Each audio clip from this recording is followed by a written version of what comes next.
Today's video is sponsored by ZocDoc. It's a free app and website where you can choose from among 100,000 healthcare professionals here in the U.S. And yes, they do take insurance. Now, many of you have indicated a need for medical attention for a wide variety of mood disorders or family practice issues and much more beyond that. So with ZocDoc, you can find medical assistance and check actual appointment times and receive professional care. As the need arises, go to the link that we have below the video here and then proceed with confidence.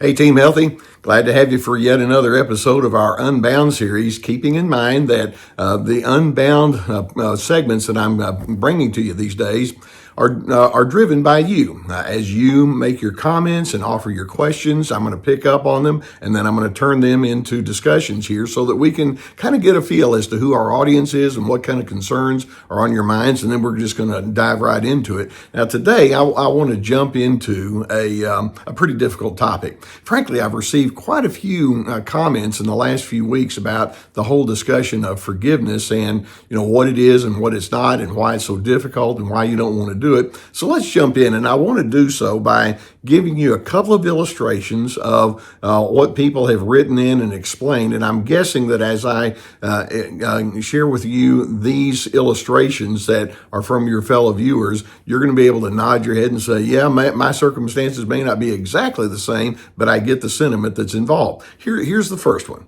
Now, this comes from a mother related to her adult daughter.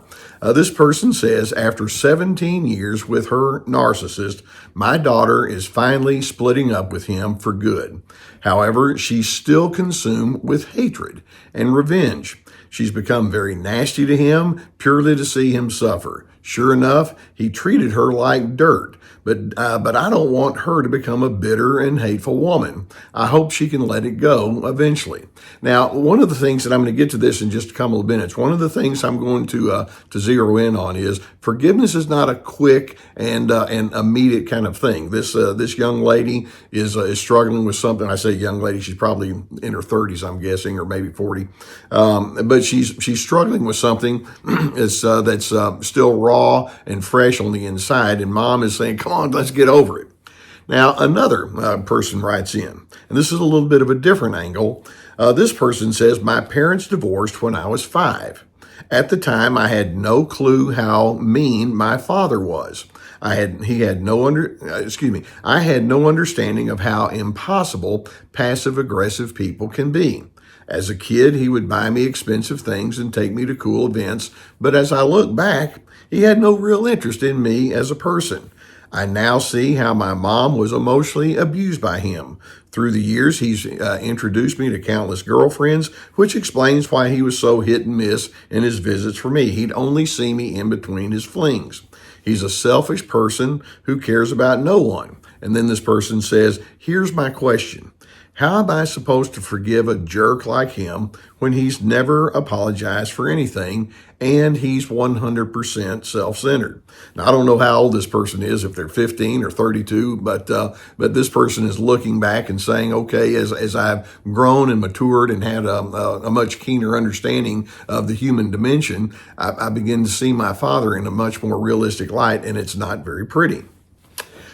So, we come to the question, should you or are you supposed to forgive when you have these situations? Now, I'm wondering what your circumstances are that might cause you to have some similar kind of questions.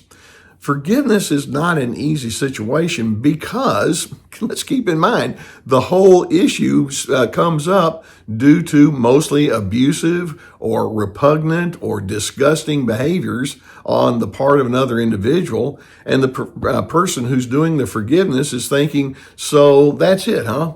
They're just going to be as mean and selfish and insensitive as they want to be. And I'm just supposed to say, well, okay, be what you are. Just go on into the sunset doing whatever it is you do. And I'm over here on the emotional rubble in all of my hurt and pain. And you can just go along and have your merry life. And that's the way it feels to a lot of individuals. And I get it. So and then you can also say, plus they don't deserve forgiveness. They deserve misery, the same kind of misery they put onto me. So the question, I'm going to focus on one word when I say, should you forgive? The one word we're going to focus on is should. Should you forgive?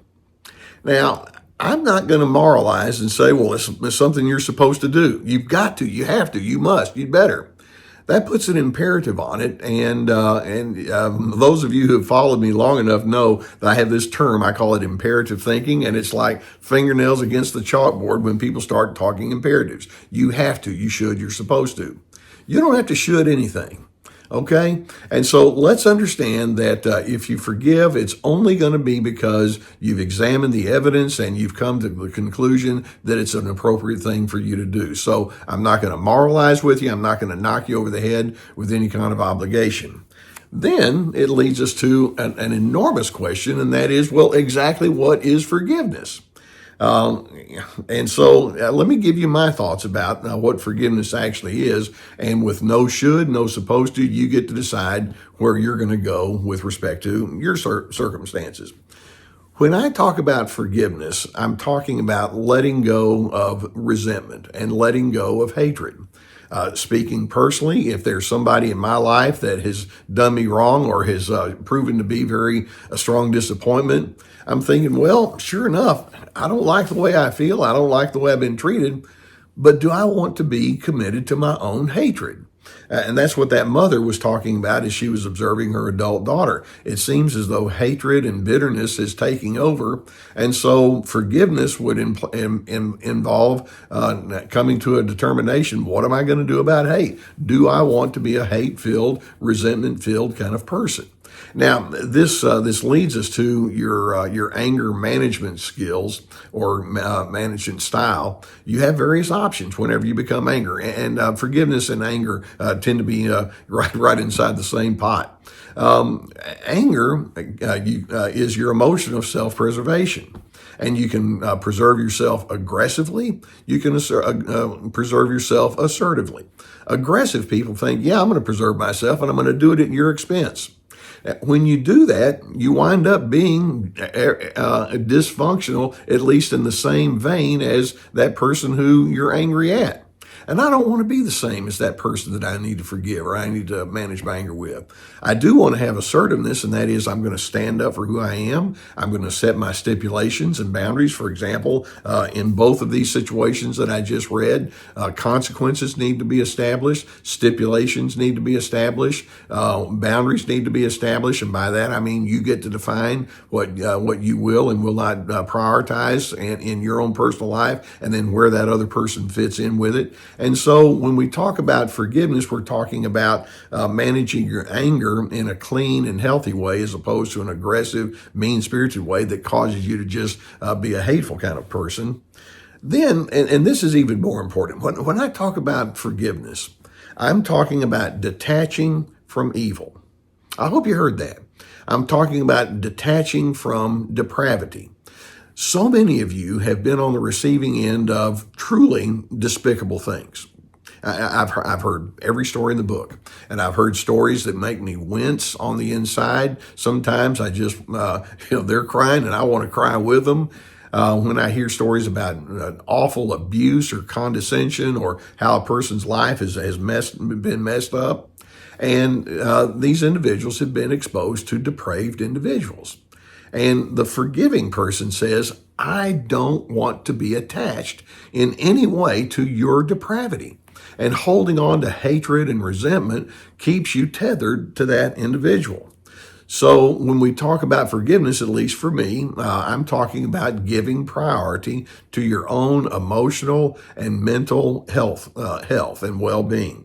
And basically, I'm also talking, and this is a hard one, I'm also talking about having a radical acceptance regarding psychological corruption. And when I say radical acceptance, whether you want to believe it or not, it's simply true. There are corrupt people in the world. You've been exposed to corrupt people and the repercussions of their corruptness.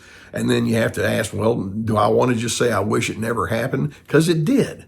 And so you radically accept it with the idea that says, but I do not want to be attached to that person. I don't want to go down the same path that's going to make me a miserable individual because of that person's presence in my life. Frankly, in forgiveness, to me anyway, it means I don't want that person to continue to have a presence in my life. I don't want them to have a vote with respect to the kind of human being I'm going to be. I don't want to let them have influence in such a way where they're constantly in my head. You're not going to stay in my head rent free. I've got other things to do with my life, and it includes decency and respect and goodness. I don't like that person. I don't want that person around, you may conclude, but I don't want that individual to be in charge of my personal well-being.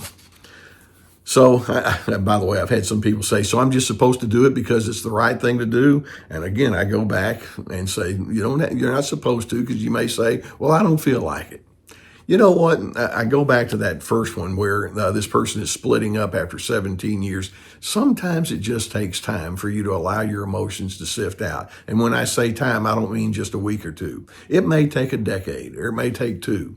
And over time, I'm hoping you can come to the conclusion. I want to know what kind of person I'm going to be, whose messages and influence I'm going to give priority to. And my hope is that you can decide, I want to be a person of dignity, respect, and civility. I have not been treated always as that kind of person. Therefore, I want to take my experiences and use it as a springboard for me being a healthy individual. All of that is included in the concept of forgiveness. It's you voting yes for yourself and voting no for depravity. So I hope that gives you some perspective on what we're talking about when we do discuss such a difficult subject as this, and I hope this gives you something good to think about. If you haven't already subscribed, I encourage you to hit that subscribe button. We're going to keep more of these coming your way. Now, I have my sponsors, and the reason I bring the sponsors on and I'm committed to them is that I believe that they have services that will help you. And so, as the need is there, please go beneath the video here and check out the possibilities and the resources they have for you. Also, go to my website, survivingnarcissism.tv, not .com, .tv. We have some access to videos and stuff on there. And then you'll find access to my courses, which are, each course has at least 25 teaching videos with handouts and guided questions. We have my webinars. We have my articles, books. We have lots of resources to help you out. And the reason I put all the work into this is because I truly want to be a voice of reason in the midst of some of this chaos that you're dealing with. I appreciate you allowing me to be on your journey with you. So, forgiveness. It's a hard subject, and it's not one that that's going to be easy. And if you find yourself saying, okay, today I do want to forgive in the sense that I want to unhook from depravity, then good for you. Don't be surprised if tomorrow or next week or 6 months from now, something triggers you and you go back and you think, well, forget that stuff. I'm going to hold on to it. It's 2 steps forward or 3 steps forward and 2 steps backward, typically. Be patient with yourself, and don't force yourself to have to be somebody that you're not, but let time reveal to you who you want to be. And my whole thing is, and I do not want that troubled narcissist to be the chairman of the board for my mental health. I'm not going to let that happen.